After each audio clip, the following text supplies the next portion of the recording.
Hello नमस्कार student, आपका अपना यूट्यूब चैनल मिशन 400 प्लस में आपका स्वागत करता हूं। आज मैं आप लोगों के बीच लेकर आया हूं हिंदी क्लास 10 हिंदी पाठ 5 है और पाठ का नाम है नागरी लिपि। इसके लेखक है गुणाकर मूल्य।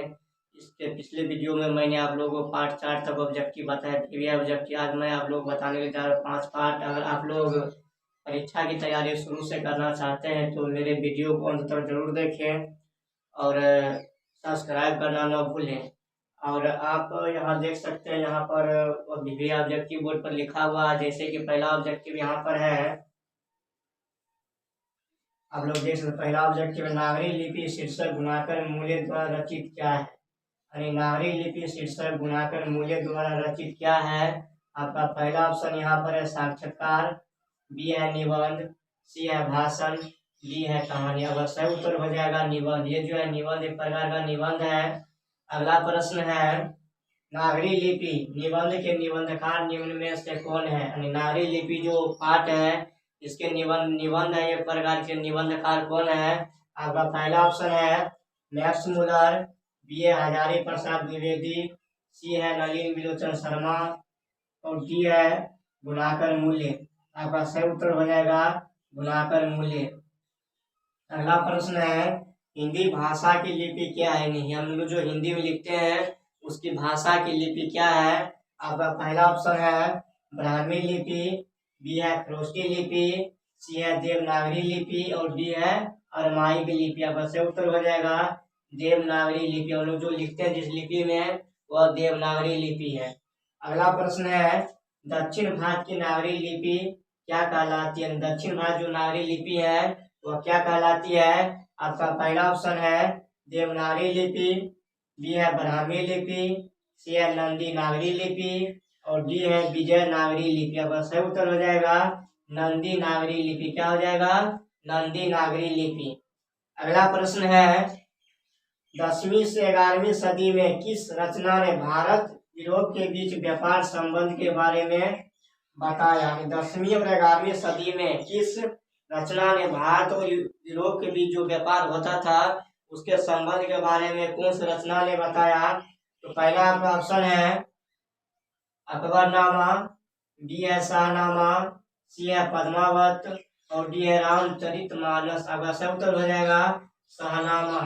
शाहनामा जो पुस्तक है फिरदौसी द्वारा लिखा गया है और इसी पुस्तक में बताया गया है, यानी 10वीं से 11वीं सदी में बताया गया है भारत के जो संबंध व्यापार में जो संबंध होता था वह यूरोप से भी होता था। अगला प्रश्न देखिए हिंदी के आदि कवि कौन है। हिंदी के आदि कवि कौन है। आपका पहला ऑप्शन है चंद्र बरदाई, बी है अमीर खुसरो, सी है बिहारी लाल और डी है सरहदपाद। आपका सही उत्तर हो जाएगा सरहदपाद।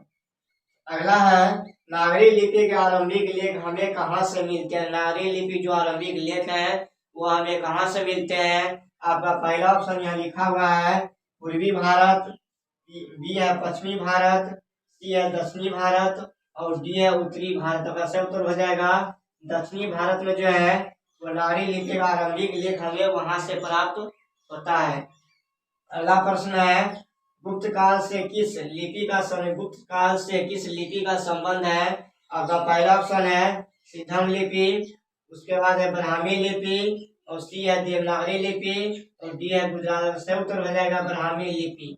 अब सही उत्तर क्या हो जाएगा ब्राह्मी लिपि। और क्वेश्चन है आपका गुप्तों की राजधानी पटना को क्या कहा जाता था। गुप्त काल में जो गुप्तों की राजधानी पटना थी उसको क्या कहा जाता था। आपका पहला ऑप्शन है पाटलिपुत्र, बी है कुसुमपुर, सी है बिलासपुर और डी है देवनगर। आपका सही उत्तर हो जाएगा देवनगर। गुप्त काल में पटना को देवनगर के नाम से पुकारा जाता था या संबोधित किया जाता था।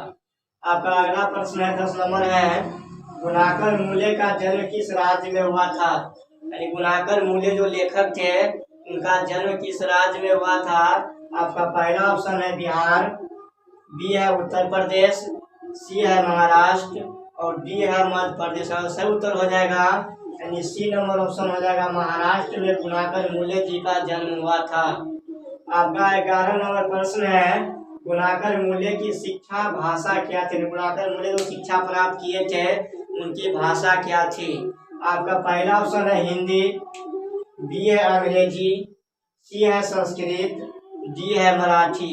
आपका सही उत्तर हो जाएगा ये जो इनका जन्म महाराष्ट्र में हुआ था, जो मराठी भाषा के मतलब शिक्षा मराठी भाषा में शिक्षा प्राप्त किए थे। अगला प्रश्न है 12 नंबर, गुणाकर मूल्य ने किस लिपि को प्राचीन नागरी लिपि की वहन की संज्ञा दी है? यानी गुणाकर मूल्य जो लेखक है इस लिपि को प्राचीन नागरी लिपि वहन की संज्ञा दी है। आपका पहला ऑप्शन है गुजराती, बी है बांग्ला, सी है तमिल, डी है मलयालम। आपका सही उत्तर हो जाएगा बांग्ला होगा, बी नंबर।